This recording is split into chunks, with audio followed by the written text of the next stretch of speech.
Hello, Genevieve.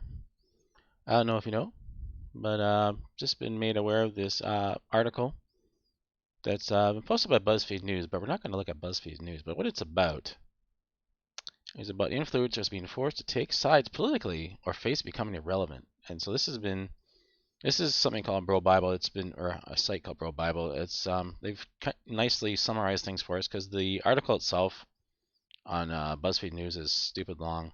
It's written by Stephanie McNeil. So let's go right into it. Let's get right into it and read it. Okay. Influencers used to be able to ignore current events. Not anymore. Those who continue to face the risk of appearing so laughably out of touch that it renders anything else they have to say irrelevant. Yeah, so basically saying, hey, if you can't pick a side, we're just gonna cancel you because you're gonna be it's gonna be so amusing, amusing. All right, let's get into summary here. What's the famous MJ quote? Republicans buy sneakers too. Well, influencers are now being forced to realize that Republicans swipe up too, just like Democrats and Libertarians and Nihilists. So choose a side, and then tell us about your skincare routine. Because we're finding it impossible to watch vlogs without knowing how the vlogger feels about universal health care. Vlogger. Anyways, and BuzzFeed. Here's the quote from the BuzzFeed article. The era of influencers being apolitical online is over. Influencers who continue to post their usual content without acknowledging the realities of this country face a risk of appearing so laughably out of touch as anything else they say irrelevant. A spokesperson for Betches told BuzzFeed News they recently decided to close down Betches Brides Facebook group because many women were shaming each other for things way beyond their wedding choices. What a line! And I agree. It's like clearly hyperbole, clearly trying to click, get people on their site, and can't be F with that. So let's read the summary. Here's the quote back: "Face the risk of appearing so left without touch that it renders everything else irrelevant." Oh, you mean that unless Blondes Who Eat Yogurt provide me with their views on Amy Coney Barnett's suitability for the bench, I'll consider their Shonabi versus Fag review irrelevant? I don't even know what half of those words mean. Anyways, guess what, BuzzFeed? We're already there. We've been there for a while. And they're right. They're absolutely right for that part of the thing. Because this has been going on since June. Here's an article from June for the Washington Post. I'm going to read a little bit of this. First talks about Nastasia Lukin. Says she's drastically rethought her social media strategy this year, navigating away from just posting her regular flow of fashion photos and gymnastic demos. And repopulated her feed for her million followers. Talking about corona, about the coup shutting things down a bit, and then she announced that she was starting promoting things like Black Lives Matter and things like that, and how there was some harsh criticism, but she remains unfazed. Posting regular content right now is irrelevant to me. I'm trying my absolute to best educate myself best I can, and some people just have taken full advantage of this, gone full woke, just basically saying, here's the thing, like there's this one person here how is saying now is not the time to be silent, says Brittany Turner, a black podcast host and social media advisor who has 27,000 followers on Instagram. Not many. There's now a need to confront the issues that might make you uncomfortable. People are looking for content creators to really show up. If they're not speaking up, they're making it easier for me to unfollow. And that's what the trend has been, or that's what the trend from the left has been. Basically, if you don't specifically explain your position on something, then you must hate this position. You must hate this person. You must hate this thing.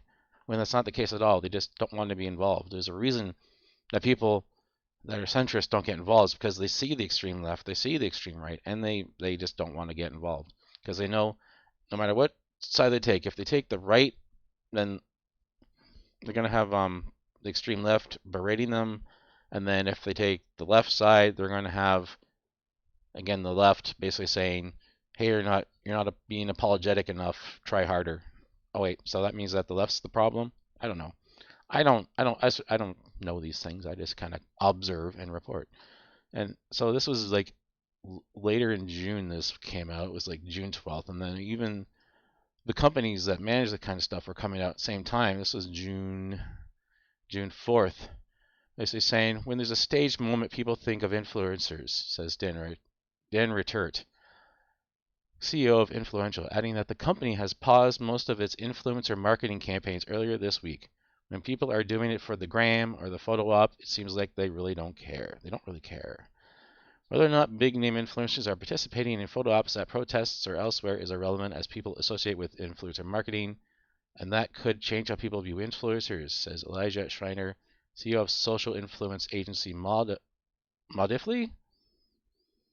We'll see a lot of people come to the realization that most influencers are very opportunistic. Doing something for a photo or for clout hasn't gone over well in the moment and likely won't going forward. There's now an obligation from influencers to stand for something deeper, said Angela Brown, senior social strategist at GSD&M. The problem comes to a head when influencers are posting in spaces co-opting other messages or taking advantage of a vulnerable situation for likes on Instagram. It's going to be a much more obvious issue going forward. So yeah, this is not this attitude is not new. This has been ongoing since at least June, where people have been, and even companies that represent or rep influencers and how they connect with their advertisers. That just basically, yeah, this is becoming an issue, becoming a big issue. Let's get back to the article here. And this is clearly an opinion piece based on the article from BuzzFeed News. Let's keep reading here. And here they go. I realize the power and influence these personalities wield. If you have 1 million followers, you can legitimately impact the way a lot of people think about things.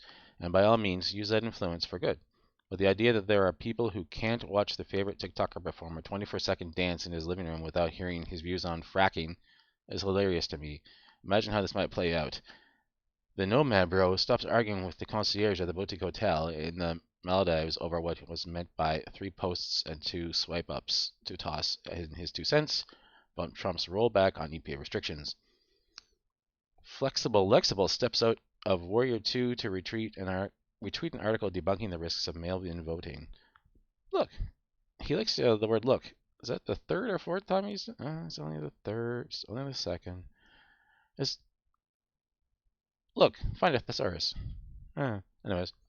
Of course it's good for influencers to actually talk about this stuff. My issue is that, for so many of them, telling people go vote is such pathetic lip service. It's a cursory, skin-deep demonstration meant to check the box, to cover the bases, and let their fans know they did their part. Now, this attitude wouldn't have surfaced last election.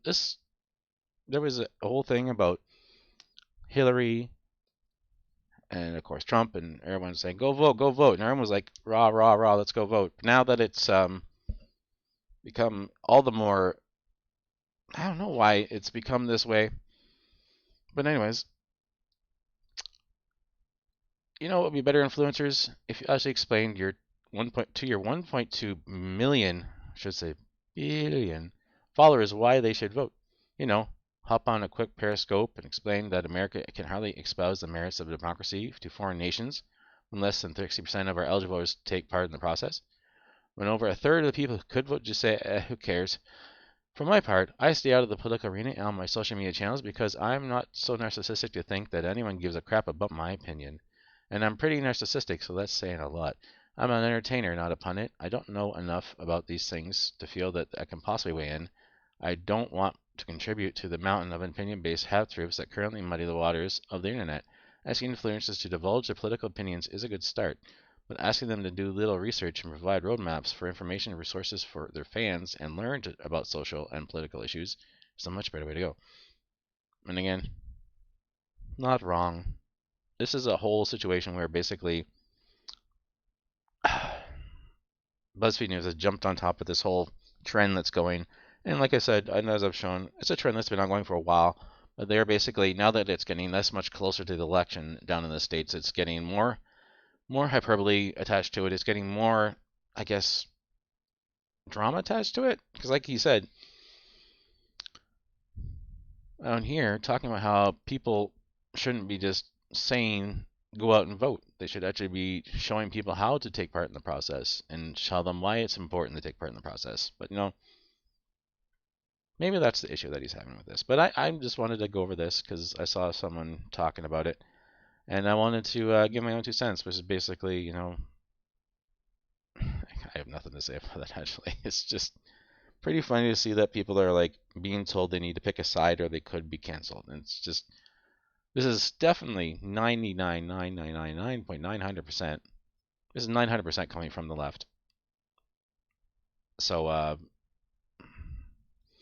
being a centrist like I am, I don't really understand why they are pushing so hard or why, because it's the extremes on each side that are pushing people left and right in the first place. And when the extreme parts of the left are given an audience on Twitter, I mean that just makes things 10 times worse for the left, for Biden and his crew to get elected. And at this point, there's so many examples of the left spazzing out. There's no way that Trump's not going to get reelected at this point. This is just my personal Canadian knucklehead opinion on the matter. But that's not me picking a side. That's me just observing what's going on and giving my own opinion on it. But you'll never hear me saying I'm in support of one or the other because it's nothing to do with me. It's clearly an American issue. Even if it does end up affecting other things besides the U.S., whatever conclusion they come to next month. So, anyways, I'm done rambling about that for now. What do you think about this? Are you kind of surprised that you're hearing this from the left, or from a place like Buzzfeed News, where they're saying you must pick, or you're going to be laughed at. We're going to make fun of you, like being basically childish about it, or are you just not surprised at all? So let me know in the comments down below. And if you did enjoy this video, please give it a like. If you like this type of content, please subscribe to the channel, share it out with all your friends, and I'll see you in the next one. Bye for now.